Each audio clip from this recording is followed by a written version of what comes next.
Today we're going to be taking a look at the new Dumont Soprano Fury.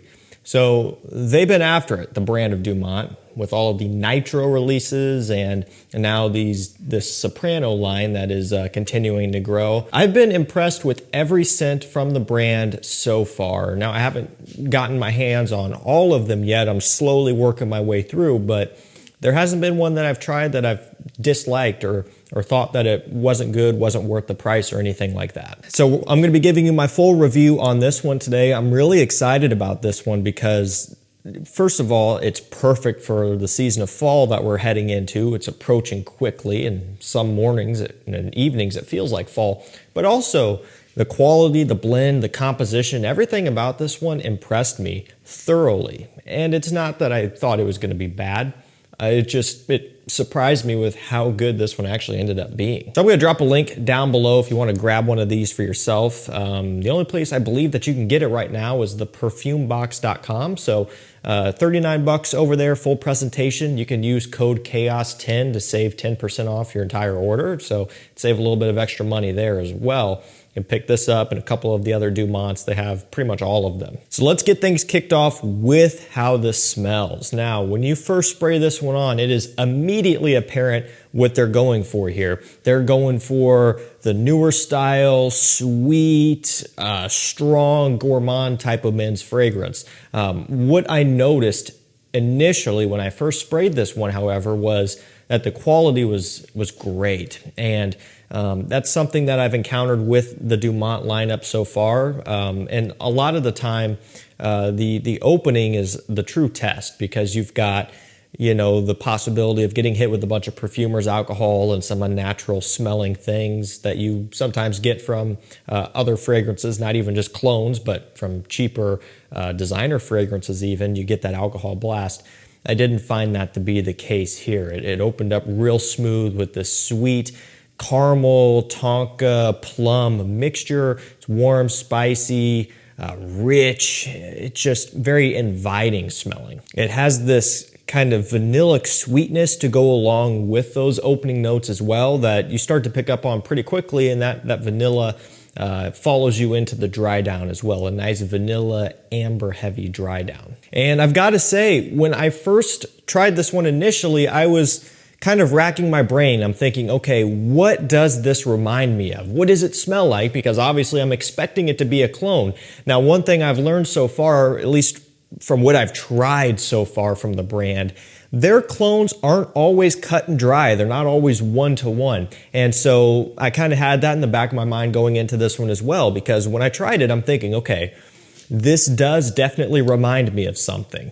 It's just a matter of figuring out what it is, because it's more or less either a combination of a few things or kind of taking one particular DNA and then reworking it a little bit. So first I'm going to go over the note breakdown, and then I'll dive into what I think it smells most similar to, and I'll go over some of the differences as well. So this is not on FragranceNet yet. I'm just reading off of the Perfume Box's website. Up top we have plum, mandarin orange, bergamot, coconut caramel, and a milk accord.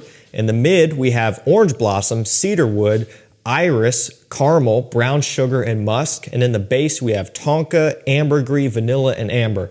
So I look at that and I go, that's a healthy looking note breakdown. We're getting some kind of somewhat unique notes, a little bit of a brown sugar. I don't know if there's supposed to be a comma between coconut caramel.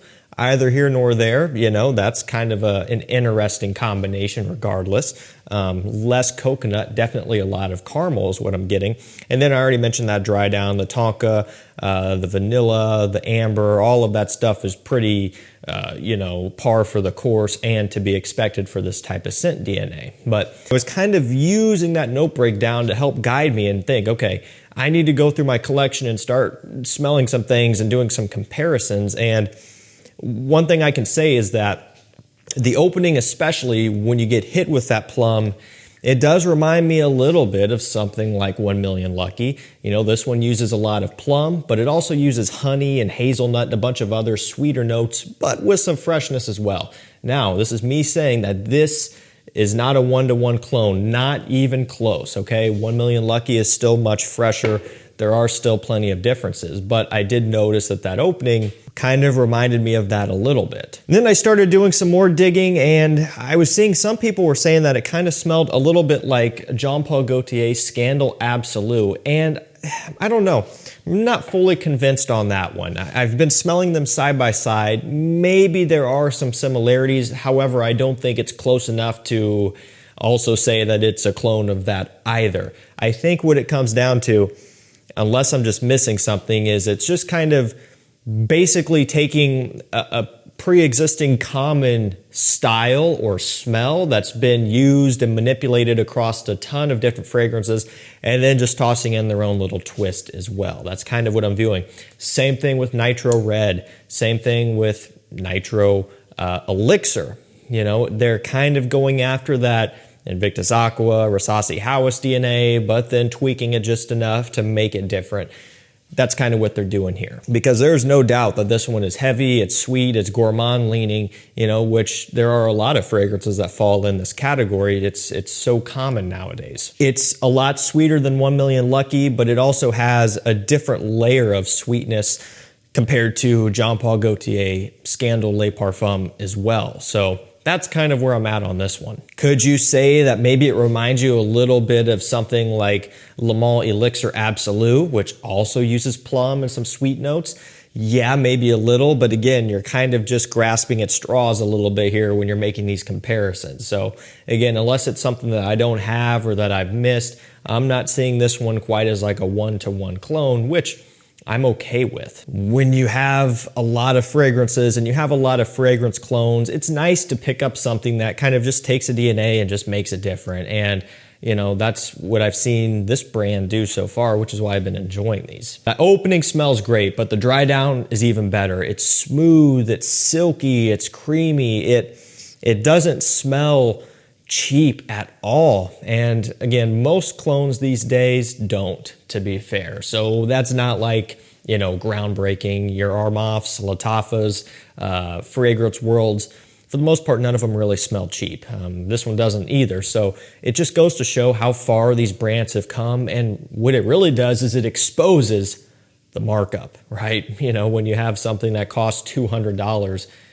you know, it probably still only cost them a few bucks to make. And so that difference in price is just brand tax. And, you know, you can get something like this that just smells so good, such great quality, so premium, without paying an arm and a leg. And it really does have this brown sugar accord. I love that. It's just, it really smells delicious. This is perfect for fall and winter time. It kind of has this slight coffee accord too, like a little bit of this kind of toffee / hazelnut smell. This obviously caramelized sweetness that you're getting from the caramel note. It really is packing a punch here in terms of having multiple layers. It's not something that falls flat by any means. Yeah, I sprayed Scandal Absolute on this piece of paper, just kind of revisiting that again before shooting this video. And yeah, they're pretty far apart in my opinion. Again, I think if I had to say what it reminded me of, it's kind of like taking a little bit of 1 Million Lucky, but then making it way sweeter, because surprisingly enough, 1 Million Lucky has quite a bit of a freshness to it. Might not look like it, but when you compare the two, it either makes you realize how fresh 1 Million Lucky is or how much sweeter this is. So that's kind of where I'm at on this one. I'm sure if I comb through my collection, I could find some other things that this is somewhat similar to, and then you would could work off of that. But I think the best thing to do is just to try to convey what category this one fits into, and I think I've done a pretty good job at that. If you don't like sweet fragrances, this is definitely going to be something you're going to want to walk away from. I didn't really spend any time on the presentation either, but it's cool. These are some custom looking bottles. I don't believe they're being used by any other brands, so they're not like, you know, overly popular bottle designs. Pretty cool. I like the dark green emerald color, and then just a click-on cap, which is better than a press fit in my opinion. Nice presentation. Okay, now the main thing is the performance. It is ridiculously strong. Eau de Parfum concentration, that's great. Performs like a parfum in terms of longevity. Now, projection is much stronger than your average parfum. And so when I was testing this one out, gosh, ended up getting a headache from it one day. I sprayed a little bit on the box that it came in initially, and then later on I sprayed some on my hand as well. And just having it in my room and having it next to me, it was kind of becoming a bit too much. So it is a very strong scent, both in that projection and then in the longevity as well. I've been getting an easy 10 plus hours out of this one. You know, even when you get down towards the end there, it still has a bit of a kick. I mean, at that point, it's not projecting like it is within the first few hours, but it's not like a completely dead skin scent either. It's still very much perceptible at around that 10-hour mark, which is pretty impressive given the price point. A lot of fragrances that cost double or triple this price might not make it that far. And I know for a lot of you guys out there, performance is a key factor. So at least on my skin anyways, this one holds up great. This type of thing would also hold up great in really cold weather. You know, when it's below freezing outside, this would be something that would be able to combat the cold temperatures, which I can't wait to test it when it gets cold.